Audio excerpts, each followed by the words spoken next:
পেজে লাইভে আমার বিরুদ্ধে কিছু কথা তুলে ধরেছে। যেমন তিনি বলেছে যে হিরো আলমের বাবাকে আমি তার পাশে ছিলাম না, হিরো আলম মিথ্যে কথা বলেছে। সম্পূর্ণ এটা আমি নাকি মিথ্যে কথা, সে আমি না, রিয়া মিনি মিথ্যে কথা বলেছে। কেমন করে মিথ্যে কথা বলেছে? যখন আমার বাবা রমজান মাসে সে এখানে ছিল, সড়ক করে যেদিন আমি ঢাকায় নিয়ে যাবো, আমি ঢাকা হসপিটালে নিয়ে যাবো, সেই দিনে ঢাকা বগুড়া জিয়া রহমান মেডিকেল কলেজে সেদিন সে হসপিটালে কিছু ছবি তুলে সেই দিন থেকে কিন্তু আমরা একদিন ঢাকায় নিয়ে যাই। নিয়ে যাওয়ার পর ঢাকায় এখান থেকে ডাইরেক্ট আমরা হসপিটালে নিয়ে যাই। নিয়ে যাওয়ার পরে সেখানে হসপিটালে সেই দিন ভর্তি নেয় না, পরের দিনে ভর্তি নিয়েছে।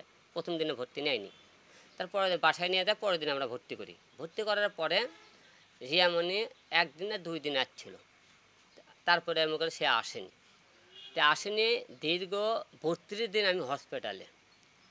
আমার বাবা আইসিতে ছিল যখন, সে তখন বলছে, সে আরেকটা কথা বলছে, আমি হিরো আলম যে মিউজিকে গানের ভিডিওর কথা বলতে, সেই ভিডিওগুলো অনেক আগেকার। আপনারা 14, 15, 13, 10 এরকম তারিখগুলো ফলো করবেন তার পেজে, এবং মনে করেন হলে যে আরেকটা যে পেজে মনে করে সে ভিডিওগুলো করেছে, সেই পেজে আপনারা দেখবেন যে সে আমার বাবা যখন আইসিতে ছিল সেই টাইমে সে মিউজিক ভিডিওগুলো করছে।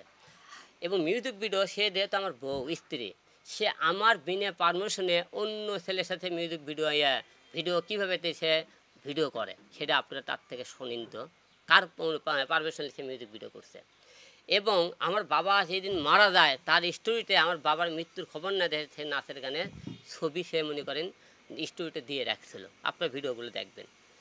এবং সে বলেছে আরেকটা কথা বলেছে, হিরো আলম মানসিক রোগী হয়ে গেছে, আমি নাকি মানসিক রোগী হয়ে গেছি, উল্টোপাল্টা বলতেছি।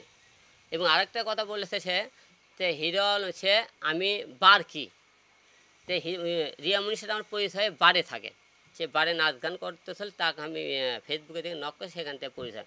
রিয়ামণি মায়ামণি তারা 2 জন বারে যায়, হ্যাঁ বারে ডান্স করে। এই কথা আমি বলছি, আমি বারকে আমি নিজেও বারকে আমি বুঝিই না, 3 দিনে বার কি সে কথা বলে।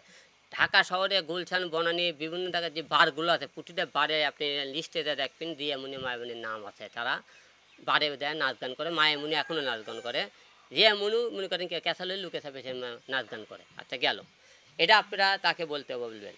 তারপরে উনি বলছে যে আমি হলে যে তা মরে গেলে পড়ে থাকলে তার চিকিৎসা কেন করবো না, সেই যে চিকিৎসা করবে আমার বাবা বাঁচে থাকতে তাকে আমি খুঁজে পেলাম না। এবং বলতেছে আমি পড়ে থাকলে সে কেমন করে সেবা করবে। এবং আরেকটা বিষয় চিন্তা করবেন, সে বলেছে যে তারকে নাকি আমি মারার হুমকি দিয়েছি। আমার বাবা মারা গেল, আমি বাবাকে নিয়ে আমার ব্যস্ত, তার ভাই এখন ফোন দিয়েছে যেদিন মারা যায় যে তাওই বলে মারা গেছে, সে কথা বলছে। তো মারা গেছে তোরা সেই খবর শুনে আমাকে ফোন দিছিস, 1 মাস ধরে পড়ে থাকলেও তোরা আসলি না। এবং কোন পরিবারে বিয়ে করছে দেখেন, তার ভাই বোন বাবা সবাই মনে করেন সবাই বেঁচে থাকতেও তার মা, তার বাবা এবং তার বোন কেউ কোনোদিন আমার বাবাকে এখন তো দেখতে আসলো না। তাকে এতেই বোঝা যায় তার শুধু হিরো আলমক দরকার, তার ফ্যামিলি দরকার নাই। মেয়ে মানুষ খালি একটাই কথা বলতে পারে, সে বলে না হিরো আলম অনেক কিছু আপনার সামনে তুলে ধর্ম। তো তাদেরকে একটা কথা বলতে চাই, যে তুলে ধরতে চাই কথাগুলো, এই যে আমি মরার পরে আমাকে কোরআন, এই কোরআনকে সাক্ষীলে কোরআন হাত দিয়ে ওকে বলবেন, এই কোরআন শরীফ হাত দিয়ে, তুমি যে বলেছিলা যে আমি বারে যাই না কোনো দিন, তুই কোরআন শরীফে বলো তো। বা এবং তুমি যে বলছো যে ভিডিওগুলো আমার বাবা হসপিটাল থাকে যে ভিডিওগুলো করছিল আগের ভিডিও, তুই কোরআন শরীফ হাত দিয়ে বলো তো। তুমি যে বলেছো যে হিরো আলমের বাবাকে আমি সেবা করছি, তুমি কোরআন শরীফ হাত দিয়ে বললো, হ্যাঁ করছে বলছেন আপনি, বগুড়া হসপিটাল ছিল একদিন আর ওইটি ঢাকা গেল, তো এতদিন গেল। এবং তুমি যদি কোনো দিন বলো যে হিরো আলম অন্য কোনো মেয়ে বিয়ে করছে এবং মনে করেন তার কোনো মনে করেন সম্পর্ক আছে, এইরকম কোরআন শরীফ হাটত নিয়ে কোন মেয়েকে আমি বিয়ে করছি, কার সাথে আমার কোন খারাপ সম্পর্ক আছে, তুমি এই জিনিসটাকে তুলে দাও। কিন্তু এরকম বসে এর আগে মনে করেন তাকে অনেকবার মাফ করেছিলাম। সে আমার সাথে ক্যাসা লইলে অন্য ছেলেগুলো গান করে মদ খাই বাড়ে যায়, কোরআন শরীফ থেকে বলছিল আমি জীবনে মদ খাবো না, বাড়ে যাবো না। যে মেয়ে কোরআন শরীফকে এমন অপমান করে কথা বলতে পারে, সে আমার সাথে কী না করতে পারে বলুন। এখন তার সাথে আপনার সবাই আমি বয়কট করছি, বয়কট মানে তার সাথে কোনো সম্পর্ক রাখবো না। আমি ঢাকায় যাওয়ার পরে তার সাথে আমার সে বয়কট হয়ে যাবে।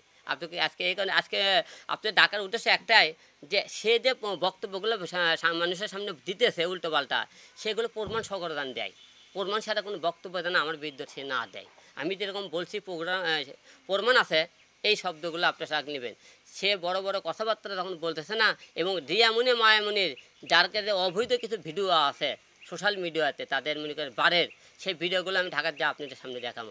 সে মনে করেন, এবং সে কার অনুমতি, স্বামীর অনুমতি ছাড়া পরপুরুষের কীভাবে গান করে, নাচ গান করে, সেটা আপনি বলেন। এইরকম আজকে আপনার আমার পুরুষের কারণে আজকে আমাদের বাবা বৃদ্ধাশ্রমে যায়। কারণ কি জানেন? বইয়ের কথা শুনেন, আজকে আমাদের বাবা মাকে অবহেলা করলে আমরা সেই বউকে মনে করে জীবন থেকে ছড়িয়ে দিতাম, তাহলে আমাদের বাবা আজকে বৃদ্ধাশ্রমে যাইতো না। আজকে বৃদ্ধাশ্রমে আমাদের বাবা একটা কারণে যায়, আমরা বইয়ের গোলাম হয়ে চলি। বউ গেলে বউ পাবেন। আপনারা একবার কি ভাবছিলেন যে বাবা 10 মাস 10 দিন আপনি, যে মা আপনি গর্ভধারণকে মানুষ করলো, আপনি বইয়ের কথা সেই বাবাকে বৃদ্ধাশ্রমে শুনতেন, সেই বাবার কথা শুনে বউলে আপনি আরেকজনের বাসায় আছেন, সেই বাবার কথা শুনে বউকে বাবা টেকা দেওয়ার বাবা মায়ের সাথে কথা বলতে হয়, আপনি যা লুকিয়ে মনে করেন হলে বাইরে আসে, বাবা মায়ের কিছু দিলে সেই বউ আপনি ঘর থেকে বের করে দেয়। আজকে আমাদের পুরুষের কারণে নারীরা একটাই দোষ দিতে পারে মেয়েদেরকে, তোর চরিত্র খারাপ, এই একটা কারণ, তোর চরিত্রের কারণে আমি তোকে ডিভোর্স দিলাম। কিন্তু তাদের চরিত্র নিয়ে কথা বলবেন, আপনাদের কথা জনগণ বিশ্বাস করবে না, মেয়েদের কথাই বিশ্বাস করবে। আজকে আমরা অবহেলা শুধু মেয়েদের আজকে এই সমস্ত কথা সহ্য করে থেকে আজকে আমাদের বাবা মা আজকে বৃদ্ধাশ্রমে। আরে ভাই, এইরকম 101টা মেয়ে যাবে, মেয়ে পাবেন, কিন্তু বাবা মা গেলে বাবা মা পাবেন না। সবাই একটাবার এই জিনিসটা নজরে রাখবেন। আমার কথা যদি কোনো ভুল হয়ে থাকে এবং রিয়ামণি কোনো কথা মনে করেন সত্য প্রমাণিত করতে